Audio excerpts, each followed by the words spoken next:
जब भी मैं सोता हूँ मुझे लगता है कोई मुझे अंदर से देख रहा है, जैसे मेरी आंखों से नहीं, मेरी स्किन के नीचे से।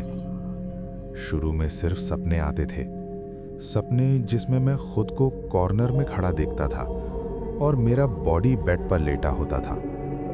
मुझे लगा स्ट्रेस होगा। फिर एक रात बाथरूम के मिरर में मेरी रिफ्लेक्शन ने लेट मूव किया। मैं रुक गया, वो भी रुक गया, पर उसकी मुस्कान मेरी मुस्कान जैसी नहीं थी। मिरर पर धीरे से एक लाइन लिखने लगी, तू सिर्फ बॉडी है। उस दिन के बाद मैं चीजें भूलने लगा। लाइट बंद करना, दरवाजा लॉक करना, कभी कभी अपना नाम भी।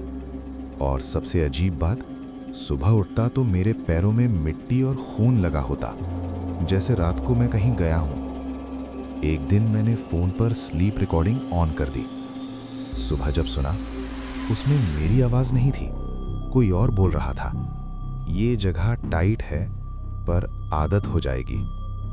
उस रात मुझे महसूस हुआ कि मेरा हाथ मेरे कंट्रोल में नहीं है। वो धीरे धीरे मेरी गर्दन की तरफ बढ़ रहा था और मेरे ही मुंह से आवाज निकली, डर मत, जैसे तूने मुझे जगह दी थी अब मैं भी तुझे दूंगा।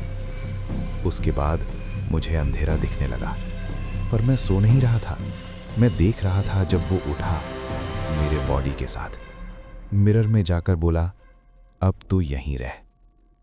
अब मैं कहीं नहीं जाता, सिर्फ देखता हूं जब वो मेरी लाइफ जीता है। और अगर कभी तुम्हें लगे कि तुम खुद को कंट्रोल नहीं कर पा रहे, हो सकता है तुम लेट हो गए हो।